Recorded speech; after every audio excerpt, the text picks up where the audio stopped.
I will be brief. But first, let me thank the mayors, Mayor Buckhorn. They've been terrific.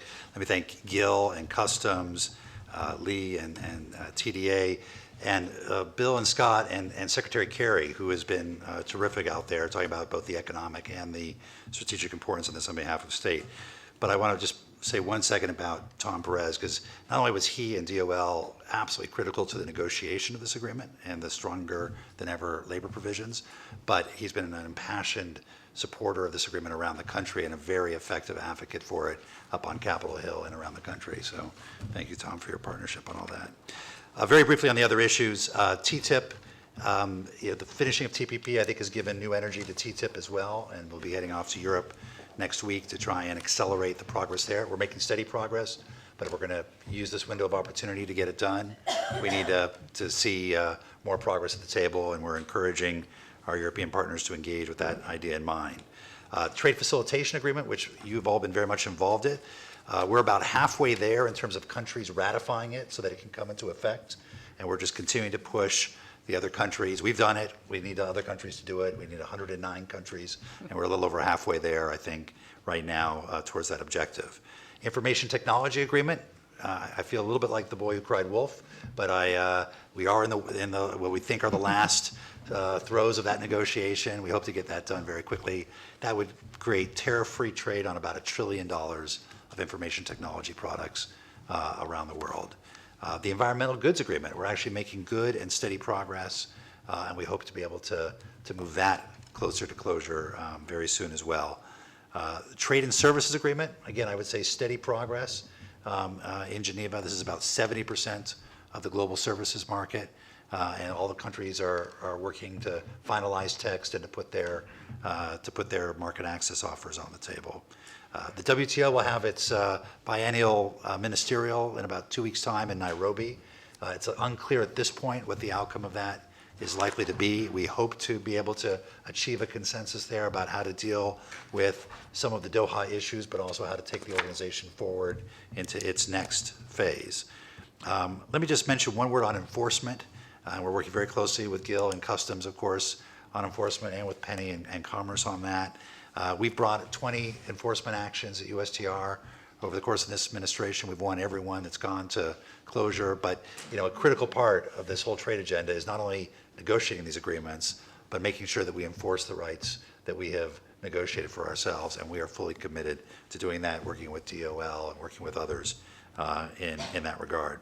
And finally, the last one I mentioned is the China Bilateral Investment Treaty, where we have really quite constructive ongoing meetings with them, where we're making progress on the underlying text, making progress on the negative list, although there's still a substantial way to go on that, and we're beginning to engage with them on the other issues that we'll have to address there. But there's clearly a lot of interest on the Chinese side in moving this forward, and our side is very much engaged with them to see if we can come up with a high standard agreement.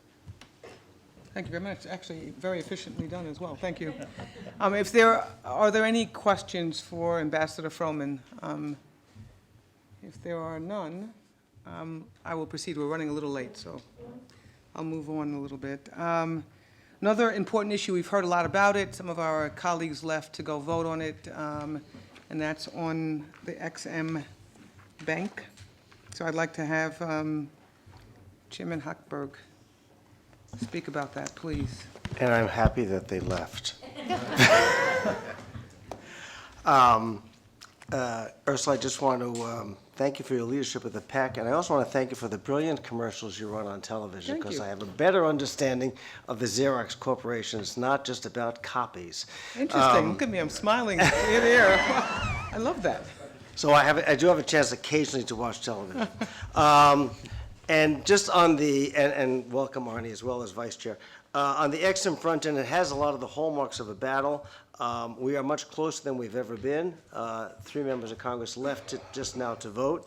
It is expected they'll be voting between now and 1:30, and then the Senate will be voting afterwards, perhaps today or otherwise tomorrow. Secretary Fox has just left, but I mean, the fact that we'll have a highway bill the first time since 2005, and a long-term reauthorization of the EX-Im Bank, which will go to 2019. Certainly the longest horizon in my tenure at the bank that we'll have a full 4 years of authority to really support U.S. businesses. We were told early on we needed a vehicle to attach our bill to ride along, so I couldn't think of a better vehicle than a highway bill. So if all goes according to plan and there are the votes in the House and the Senate, will go to the President's desk for signature and could be anytime in the next 24 to 72, 96 hours, something in that range. So we're very excited by that. And the important thing, I think, for both the highway bill and EXIM is the fact that it provides long-term, because it means a lot of certainty. Everybody in this room, both in the public and private sector, knows that you need certainty. If you're going to make investments, you need certainty. And that's what TPP begins to provide, that you can invest in equipment, you can invest in, to build sales, to build facilities. And that certainty is also that the EXIM Bank is going to be there because we look at the lead time frequently on these large infrastructure projects that was just mentioned can be 2 or 3 years. And buyers overseas increasingly require a letter of interest from us or some certainty there's going to be export-backed financing. They get that from the 84 other export credit agencies around the world, and they expect that from the United States. So we are looking forward to being able to work with Vanessa's company, Mary's company, and others once we get this done. Because I'm pretty certain that, if we have a level playing field that TPP will provide, if we have a level playing field from EXIM, we will win certainly our fair share and perhaps more than our fair share of export trade around the world because of the superior quality and goods and services we provide. But we're not there yet. They still have to vote. I'm confident we will get there, and I would be remiss if I also just didn't thank members of the PEC for, one, getting your stories out to members of Congress in your districts. That was critical for them to understand what EXIM meant, how it means in that district. A number of members changed their vote from 2012 when they learned about the actual jobs created and supported in their district. And Secretary Pritzker has been enormously helpful. Ambassador Froman, Maria Cotera-Sweet, many others in the administration. First and foremost, though, I should say President Obama for his perseverance and his backing of EXIM from the start, as well as the entire White House team. I know Jeff stepped out, but Jeff and many others really led the charge here. So I'm hopeful that we will get back to work soon. We have been working, but get back at new transactions and can begin to support more exports. And the next couple of days, I may be watching C-SPAN to just watch the votes. And the only bad thing is, Ursula, I don't think there are any of your commercials on C-SPAN. None. We do look forward to actually putting reauthorization behind us, hopefully, as you said, in the next couple of days. But then we have to actually move on and get your board seats filled so you can actually have a quorum to vote. And we will pay a lot of attention to that as well. Just to pick up on what Ursula mentioned, we need a board, a quorum. We do not have a quorum as yet. The 2 Republican members did not want to be nominated until we were authorized. So we need to get those nominations up on the Hill and then voted on. So up to now, we'll only really be able to do transactions up to approximately $10 million, generally speaking. So in order to really move forward on larger infrastructure deals, we've got to get this board approved. So first reauthorization, then board, and then back to full capacity work. Now I'd like to focus our discussion on the council's letter of recommendation. Let me describe the impetus of this letter. After Arnie was designated as vice chair, obviously me as chair, we discussed what we hope to see the PEC accomplish during the remainder of the president's term in office. We agreed that we should first work to present the administration with a set of priority recommendations that meet 2 criteria. The first, they need to be actionable by the administration during the coming year. And second, they should offer the broadest potential for expanding U.S. exports and supporting U.S. export growth. Some of these recommendations have been offered in one form or another in the past, but they remain outstanding, and others are being offered for the first time. We do believe that they all meet the foregoing criteria, though. Our goal is to provide the administration with a roadmap of priority deliverables for 2016. I'd like to begin with the recommendation from our subcommittee on small and medium-sized enterprises and business engagement, SMEs. The recommendation addresses access to capital for small emerging growth enterprises. I'd like to ask Vanessa Kaichis from Columbia Green, who wants to comment. Please, Vanessa. Thank you, Madam Secretary, and congratulations. Thank you. Vanessa's one of my favorite people. Thank you. And already welcome Lizzie, too. Thank you. And on behalf of the Small Business Committee, I want to thank you for giving us a voice on this council. And while there has been a lot of progress for small business, there is still a very critical issue out there for emerging growth companies, and it's around access to capital. As you know, access to capital is actually personally one of my favorite, and at Columbia Green, as it's a major important initiative as to increase our exports for our emerging growth companies, the heart of Americans' innovation and job growth. With this request, we're focusing on the smaller firms that are not able to get access to capital to expand their businesses and export. Banks are still not loaning to this sector. Therefore, the key word in our letter is really around access. We have found on the PEC Connections here over the last 2 years that there's actually a lot of federal programs out there to address emerging companies and getting access to capital. In fact, there are great programs at the Department of Commerce, the SBA, and the Treasury. They all have programs to address this critical need. And I'd like to actually share a story about us, a woman entrepreneur in an emerging growth industry, and how Columbia Green was able to get access to capital to grow our Green Roof company and export around the world, which is how I even got onto this council to represent small business and help them continue to export.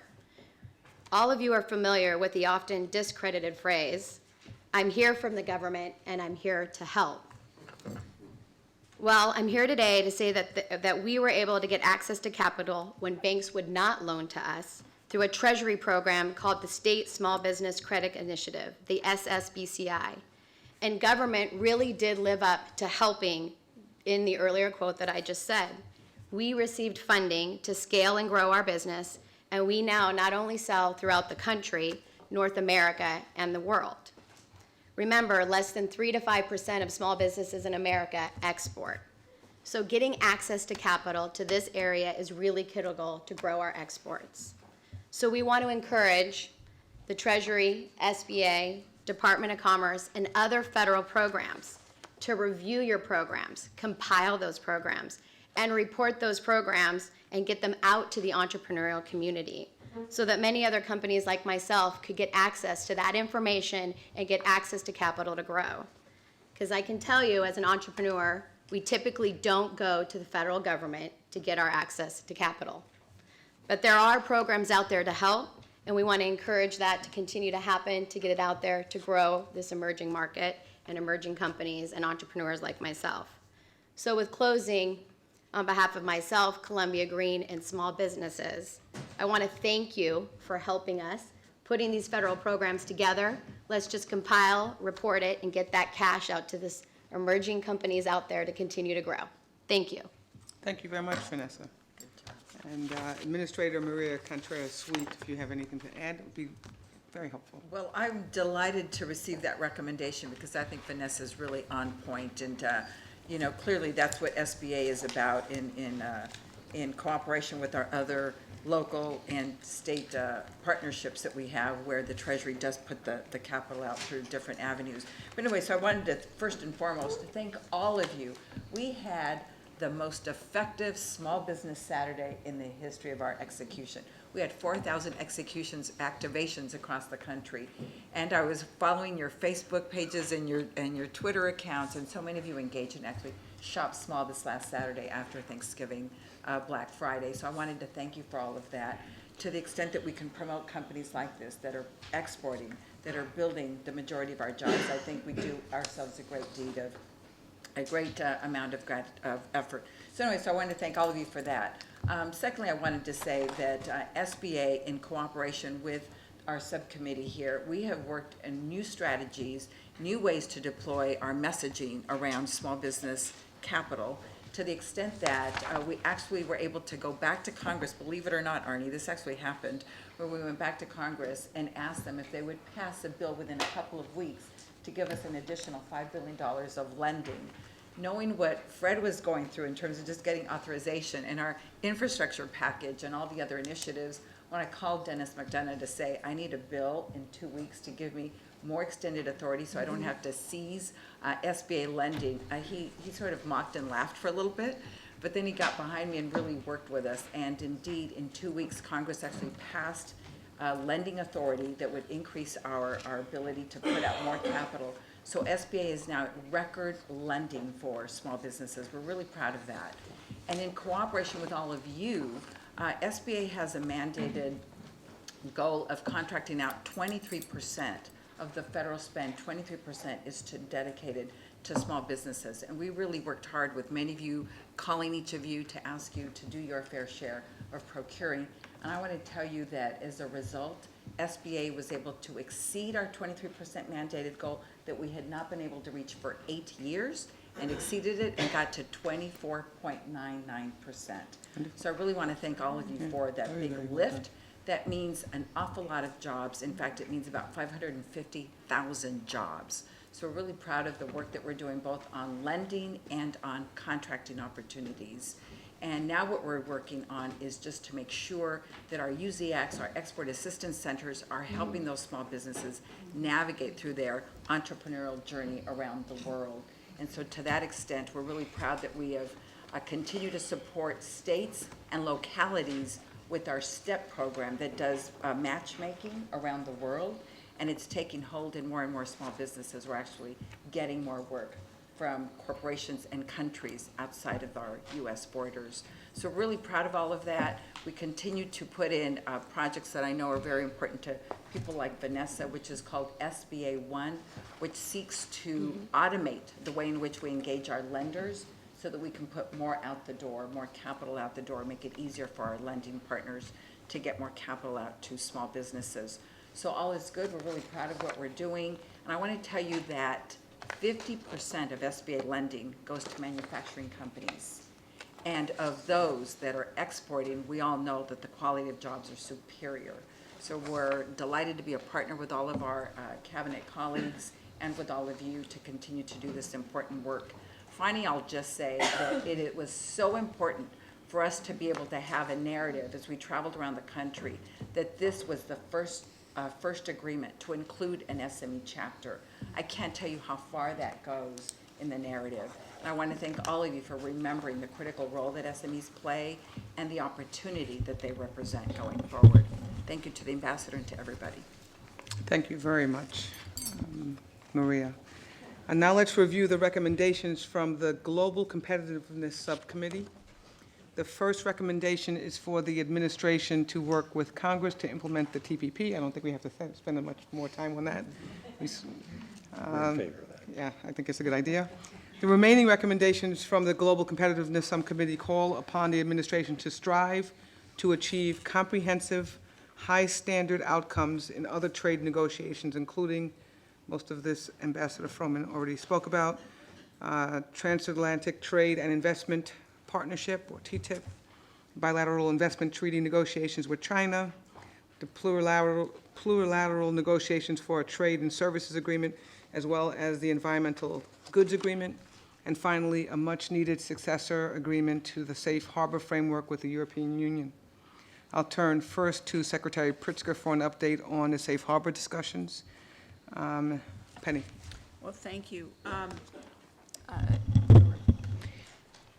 We are in the throes of the negotiation of the new Safe Harbor framework, and the issue is an extremely high priority for us at the department and at ITA.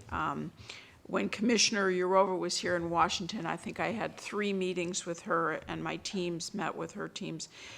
There is, it's a very complicated negotiation requiring us to bring together multiple parts of our government and requiring her and her team to really bring along the entire European Commission.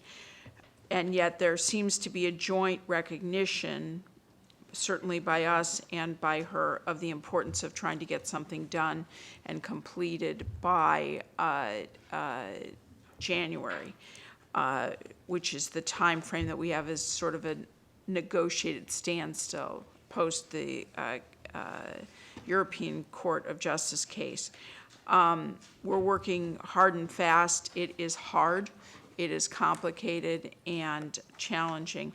The biggest help we could get from you all would be to make sure that your European counterparts and partners or supply chains are reinforcing to the European Commission and Commissioner Jourova's office and others there the importance of completing this by the timeframes that we have set. Time is of the essence. We recognize what's at stake here, and it's an intense process. My team will again be, they're doing conference calls this week, and they'll again be in Europe. I think this may be the 6th trip in the last 8 weeks to Europe to try and move this forward. So your support, particularly with your counterparts in Europe, would be helpful. Thank you. I just want to add how critically important this is and how much time we're spending as a relatively large business with a fair amount of resources on this topic. I can imagine how challenging it is for smaller businesses to try to deal with the impending problems that would be created if we don't get this solved. Now I'd like to move this along to Pat Wartz, who's going to speak about, about the China BIT negotiations. Thank you, Madam Chairman. I will be efficient and combine any comments I had on infrastructure as well. So quickly, BIT, I was encouraged by Ambassador Froman's comments that of moving it along. I have never met anyone with 2 qualities as strong as yours, and maybe 3, intellect, strength, and patience. And in the China BIT, I think all 3 are going to be extremely important. I'm encouraged by your comments that we will make progress there. We're very supportive of that. On infrastructure, I know Secretary Fox has left, but later you might have asked me to comment on that, so I'll just be quickly efficient. Of course, the supply chain for much of export starts with the U.S. infrastructure, whether it's ports or railways or airports or locks and dams and rivers. The investment in infrastructure is critical for, and particularly with the high value of the dollar, for this investment to happen in the U.S. to continue to strengthen our export opportunities. So thank you for including that, and we were happy with the draft of the recommendations and infrastructure as well. Thank you, Chairman. Thank you very much, Pat. BIT and infrastructure knocked down in one go. I'm going to move along pretty quickly because we're running out of time, and we will get all of the comments in, and I have to get all of the recommendations actually vetted.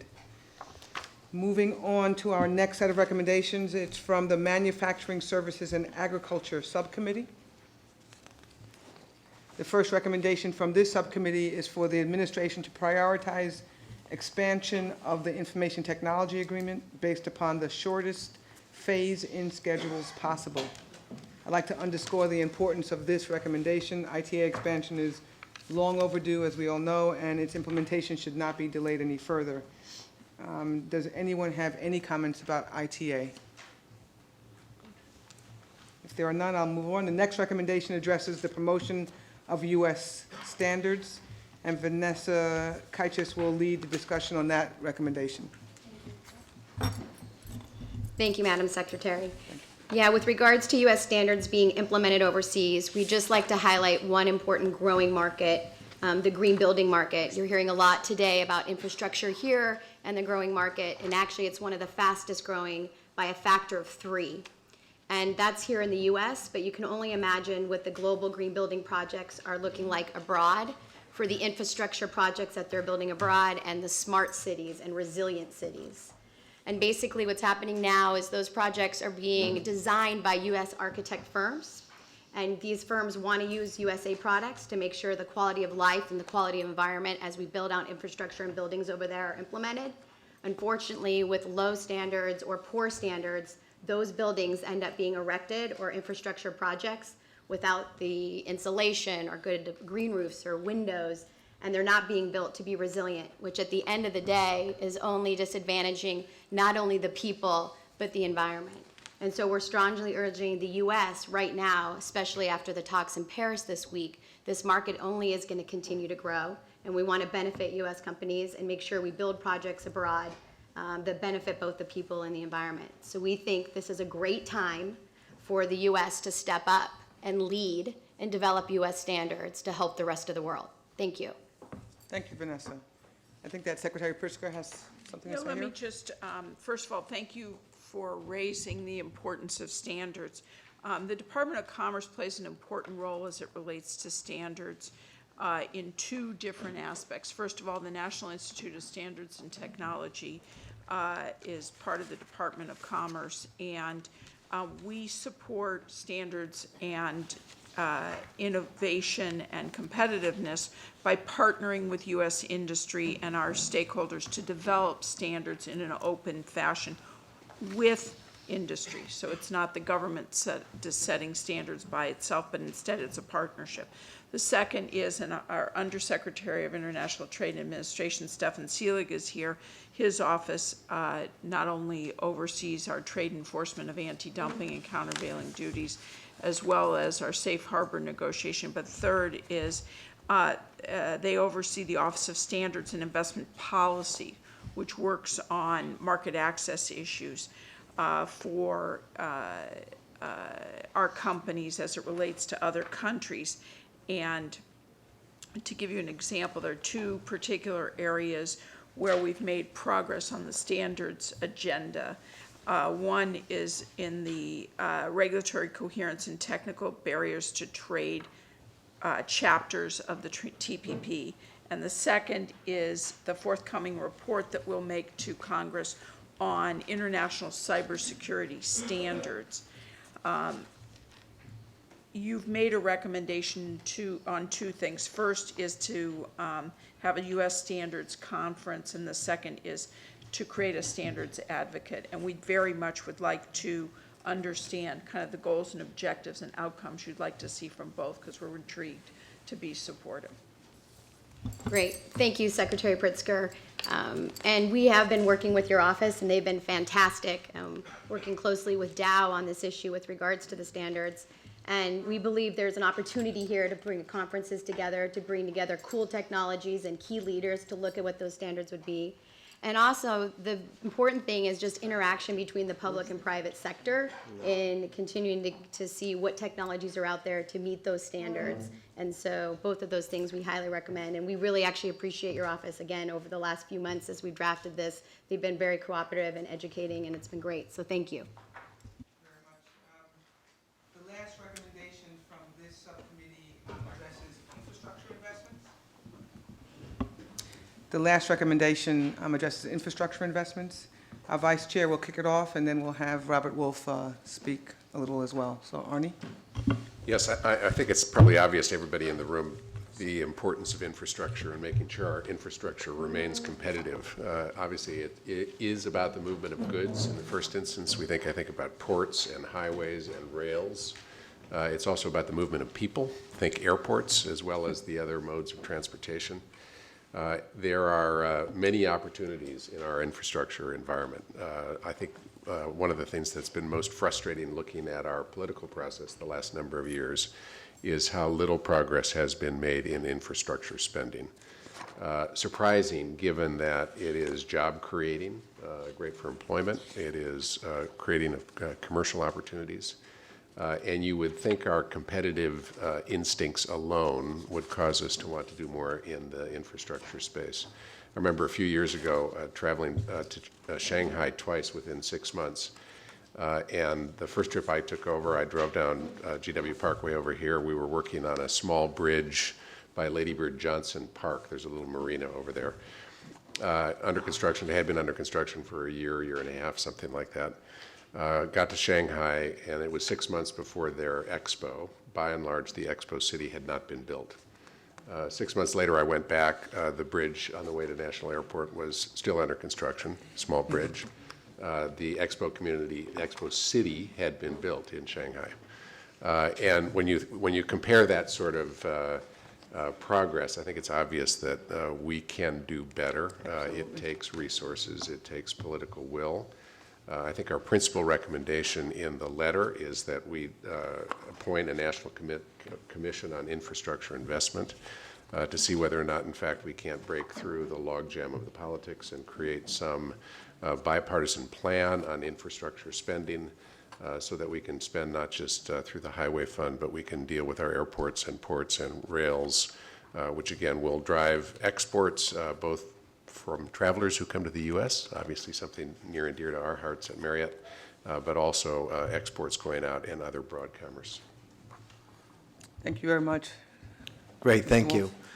Well, once again, I'll talk a little about facts. Infrastructure, the last time the civil engineers report came out, we got a D+ for infrastructure.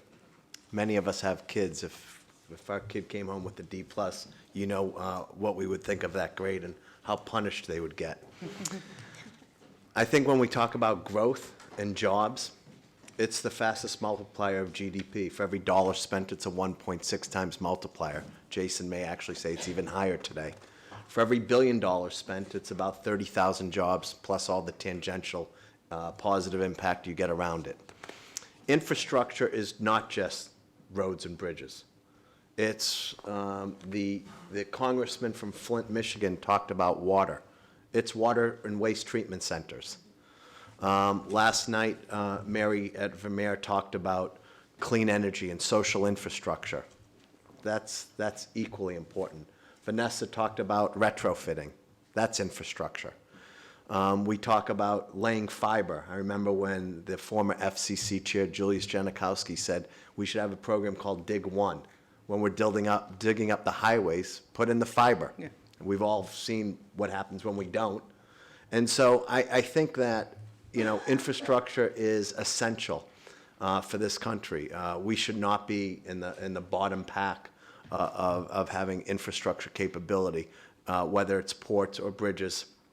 And I don't like to necessarily always quote, Governor Rendell, but I think often he says some wise things. And one of them was that if we had a sign before a bridge that said, watch out, this bridge is in trouble, and then you went over the bridge and said, lucky you, we would second guess going over these bridges. So we have a lot of bridges out there that need repair. I mean, this just seems the most bipartisan. Unions like it, private sector likes it. Penny and I, when we were once on the Jobs Council and PRAB, did a whole infrastructure program. We testified in front of the Senate. We were at a committee once where we had literally a love fest between the Republicans, the Democrats, the unions, and the private sector on infrastructure. But we've gotten nothing done. I think in the 7 years, the president put out a national infrastructure bank need when he came into office in 2009. $5 billion for 5 years, $25 billion would have led to $400+ billion in infrastructure projects. We're still fighting about a financing authority. And just by the way, when you talk about trade, all of our competitors have it. Japan, Europe, they all have infrastructure financing authorities and banks. We are the only one that doesn't. So, I could carry on. I've been a proponent of this for years. That, once again, has nothing to do with my prior business at UBS. But the idea that we're still arguing over our needs for infrastructure is just crazy. So I'm glad, once again, that another counsel for the president decides to put this at the forefront, and hopefully we get some movement on it. We will not give up. I would also like to invite Mayor Buckhorn to share his views on infrastructure investment. Madam Chairwoman, you heard me reference earlier the broad shoulders of mayors. Well, we got those broad shoulders because we're usually neck deep in collapsing sewer lines and busted bridges. And for us as mayors, that's where the rubber hits the road.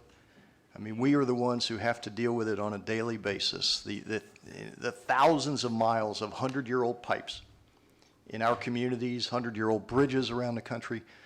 At the heart of this is America's economic competitiveness, because as cities go, so goes the country.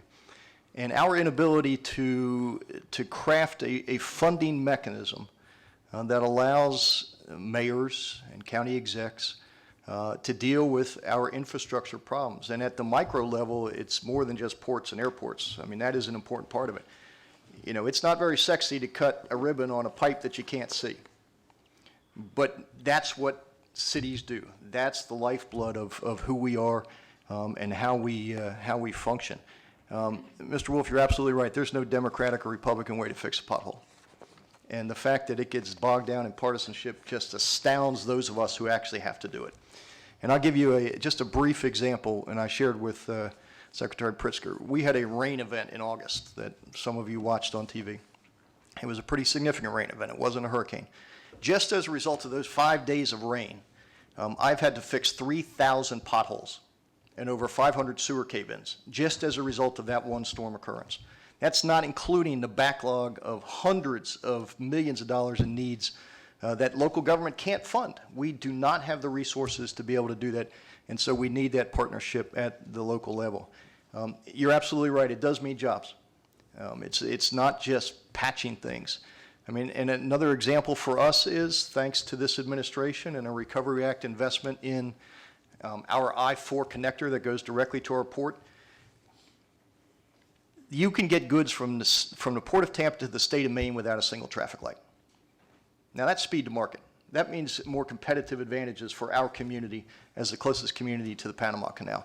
So those investments in our infrastructure, and I wish Secretary Fox was here as a fellow mayor. We appreciate having the mayor's voices at the table. But those investments have got to happen. This bill has got to pass. I mean, we don't have a choice as a country and as cities.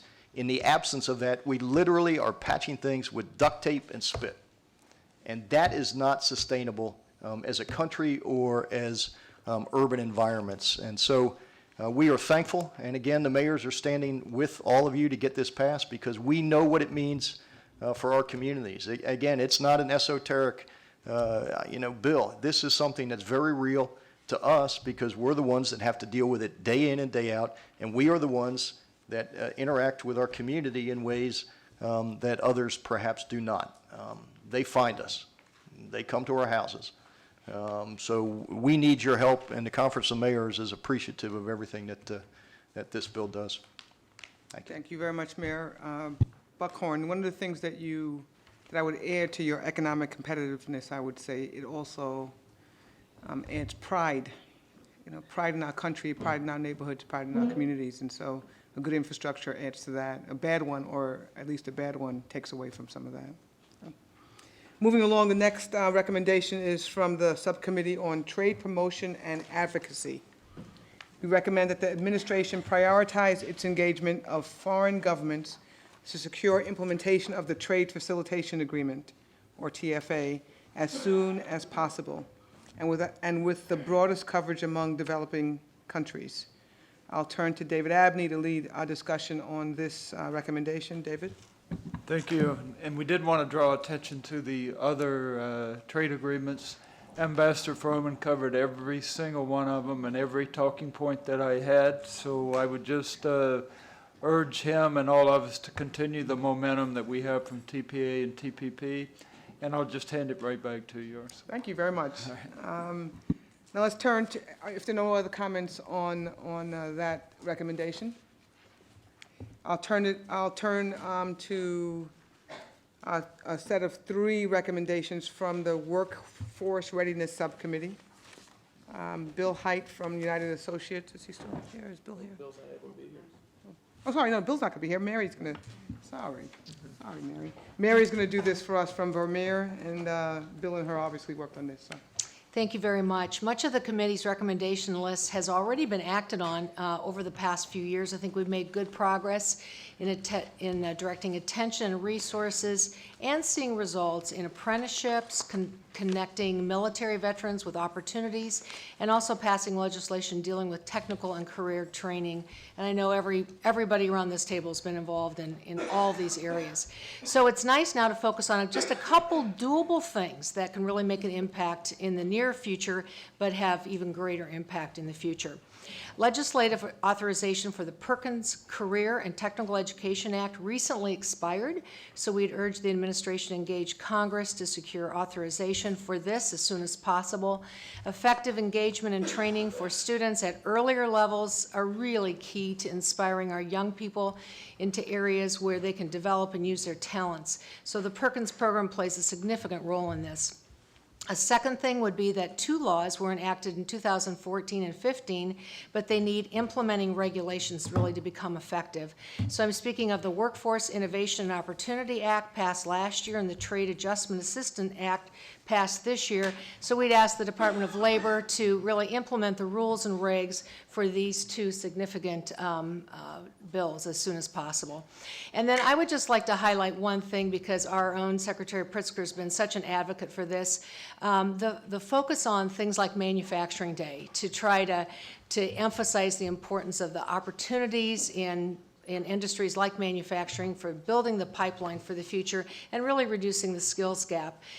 2 years ago, we had 300 manufacturers who opened their doors for students to come in to understand about manufacturing. Last year, we had 1,000.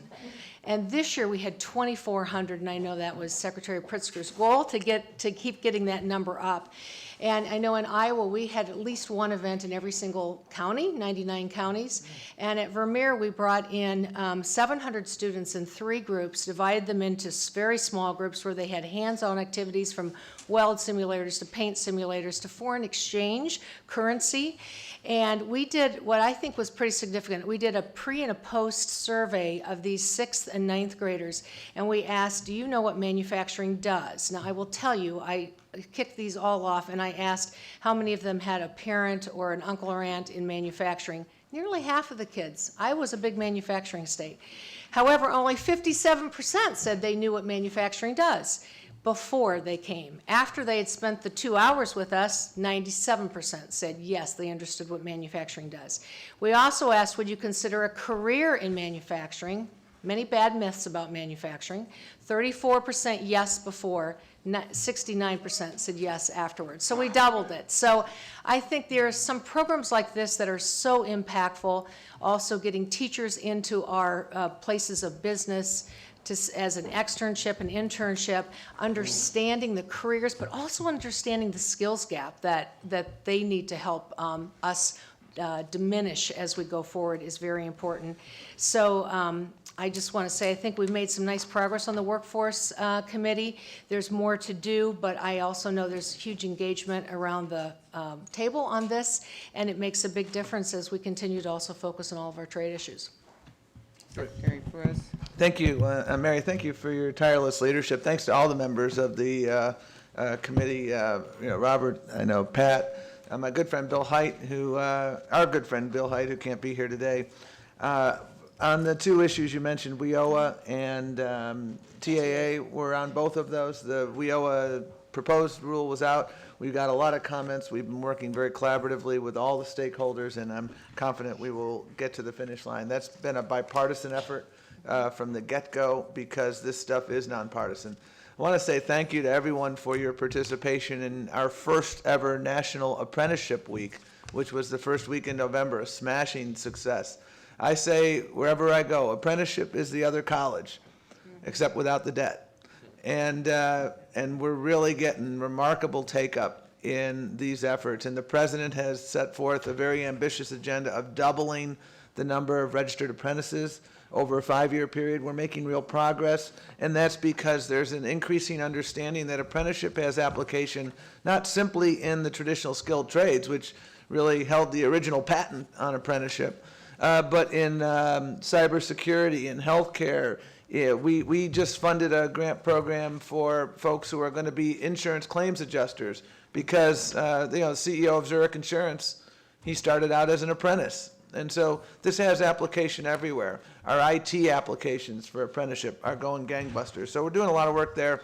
And I also want to say thank you to this group for the work that you have been doing in the collaboration on the hiring of veterans. The veterans unemployment rate used to be a point higher than the national average. It's now a point lower than the national average. And whether it's helmets to hard hats, whether it's been the U.S. Chamber stepping up, there's been partnerships galore, and it's been win-win because you recognize that veterans not only have those hard skills, but they understand DEFCON 1, they understand teamwork, they understand all the things that need to be done to make for a successful business. So there's a lot of excitement here. There's a lot of work to be done, and the good news is that it's again, work that's being done in a bipartisan fashion. So thank you, Madam Chair. Secretary Perez, and I'll be very quick. I'm not going to repeat what Mary said, but Manufacturing Day has been a big success. We've not only multiplied the number of events tenfold from the first year, and that was just our third year last year, but we've got nearly 500,000 young people attended events this past October. Planning for Manufacturing Day, which will be October 2016, begins in January. I hope, again, all of you will participate. And then on apprenticeships, I would just say the following. One of the things that we're doing at the Department of Commerce, we're working with Carnegie Mellon on a study of the value of apprenticeships to employers. There's been much work done on the value of apprenticeships to the person participating, but this will, I think, help give us data so that more employers will consider providing apprenticeships. And if any of you want to participate in that study, that would be great. Thank you. thank you very much, Secretary Pritzker. We have one recommendation to go. We're going to do that very quickly so we can hear from Jason Furman, who was nice enough to come. And that's the final recommendation is on export. It's from the Subcommittee on Export Administration. Our member Raul Pendraza couldn't be here from Magno International, but Marilyn Houston will, from Lockheed Martin, will lead a discussion on that topic. So Marilyn, please. Thank you, Madam Chair. First off, if you look at the recommendations in the letter, one thing that's important is that it highlights how much work has already been done. And that's a real tribute to the administration making this a priority, making this a dedicated commitment on their part to do export control reform. Many of the control technologies have been moved to the appropriate list, and I think we made great progress on what is a complex task. So many thanks by American business to the administration for that. We do need to complete that effort, so the recommendation goes forward to recommend some things that we can do to restructure the list of control technologies and continue to move some of the less sensitive items over to the munitions list. It also outlines some actions, structural actions, organizational actions, ways we can harmonize such things as a common license application form. So I think there's a lot of important things there that will help U.S. exporters. As we move into 2016, this reform effort, though, needs to move back to more basic principles and some very critical objectives of that. And that, in particular, is ways that we can implement efficiencies to streamline and facilitate licensing that enables increased security cooperation for our allies and our partners. You know, we do face some unprecedented global security threats as a nation and as our allies and friends around the world face, and it's important that we improve security cooperation. And to do that, it's important that we have these countries continue to look to the United States to help them meet these challenges. So the more that we can streamline, make our export control system more efficient, more transparent, and more predictable, that not only will preserve our reputation as a strong national security partner with these countries, but in addition to that, it will make us a strong business partner with them going forward. So thank you for the opportunity to put forth these recommendations by the committee. Thank you very much. I would just respond by saying that, you know, Eric Hirschhorn, who runs BIS, obviously has taken these recommendations very seriously. The idea of a single portal with a single license application is something we need to work with industry on, and we welcome that. So I would just recommend that we really put a lot of effort over the next year on some of your recommendations to increase effectiveness and efficiency, which has been our goal. Thank you very much.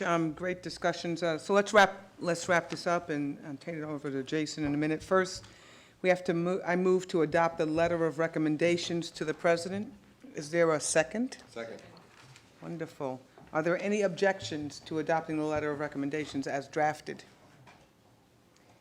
Hearing none, I propose a vote to adopt the priority recommendations letter. All in favor say aye. Aye. The council letter is adopted. Again, my thanks to everyone for their hard work. And I'd like to turn it over to Chairman of the Council of Economic Advisors, Jason Furman. Jason, if you can give us a short briefing. Thank you for that, Madam Chair. Thanks to all of you, and I realize we are running out of time, so I will try to do a whirlwind tour of the global economy and the United States' role in it. We're interested, though, so. The very quick summary of that is we've seen continued strong performance in the U.S. economy, but we've seen some divergence within our economy, and that divergence in turn has roots in the uneven progress of the global economy. So it will be important for us to continue to take steps here in the United States to strengthen domestic demand while also working to strengthen global growth and American exports. Our GDP has grown 2.2% over the last 4 quarters. We've created 235,000 jobs per month over the last year. The unemployment rate has fallen by 0.7%.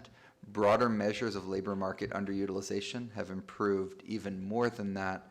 And encouragingly, over the last 12 months, private sector wage growth has been 2.5%. That's the fastest nominal wage growth that we've seen over the course of the economic recovery. The divergence we see is when we look at the components of GDP or when we look at the sectors of the economy. Consumption and investment, excluding oil at least, have been stronger than GDP growth. R&D has been one of the strongest components, growing at 6.3% per year. So now private research and development is now the largest share of the economy it's been on record, which is a good sign going forward for productivity growth. But we have seen, after exports were responsible for 1/3 of our growth in the first 5 years of the recovery, over the last 4 quarters, net exports have subtracted 0.7 percentage point from our growth rate. So the global economy has been a headwind for the U.S. economy. You also see that imbalance in terms of sectors. Manufacturing has continued to expand. It's added jobs over the last 12 months, but it's added jobs at a slower pace than it had in the period before that, while the non-manufacturing, non-mining portion of the economy has added jobs at actually a slightly faster pace than it had before that. This is all rooted in what's going on in the global economy, and the latest IMF forecast has global GDP growth at 3.1% for 2015, which would be slightly slower than it was in 2014 and the slowest global growth since the year 2009.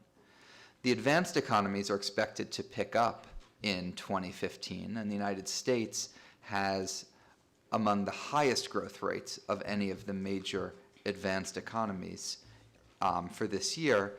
The biggest slowdown we've seen has been in the emerging markets, particularly the ones that are dependent on commodities like Brazil and Russia, but also commodity exports, but also some slowdown in countries like China that are commodity importers. Looking forward, there's a lot of reasons to expect continued domestic strength from the United States. Consumers' sentiment is the strongest it's been since 2004. Balance sheets are improved. Wage growth, as I said before, is the strongest in the recovery. There's been some stabilization, apparently an investment in the oil sector. We've seen a big increase in household formation, which bodes well for residential construction.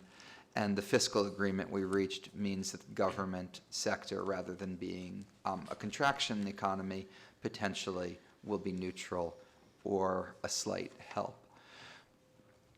The issue is that we need to strengthen those domestic strengths while at the same time dealing with the global headwinds and making sure that we're doing everything we can to work with our partners to strengthen their growth, something that was discussed and agreed to at the recent G20 meetings, as well as all the steps that this group has been talking about to increase American exports and take the steps that, regardless of where the global economy is, would help in that regard. So in that sense, I have a lot of optimism about where we are, but would feel better if, in addition to what we're doing domestically, we got back in the position we had been of the external side adding to U.S. growth as well.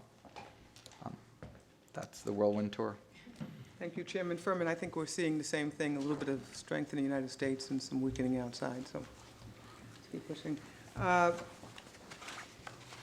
Before we adjourn, I would like to make sure that we note that we have a PEC trip coming up. Secretary Pritzker referred to it earlier. It's a trip to Japan and Vietnam in March of 2016. It's the second trip. The first trip was a hit, I think, for the United States and for the members who went, and for business and trade generally, and it was fun and interesting, which is really important. So please make sure that you note it on your calendars.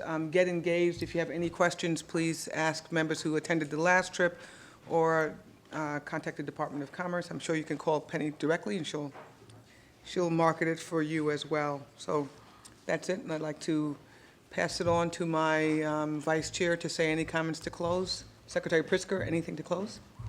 To all of you who are here, sorry, go ahead. No, I was just going to say thank you very much to all of you. I appreciate all of your hard work, and I hope we'll do a CEO call, hopefully in early 2016 regarding the trip, and I hope all of you will join us. It's been a whirlwind day, a good day. I think we got through all of the items which were fairly required on the letters, which was very good. Thank you for your participation.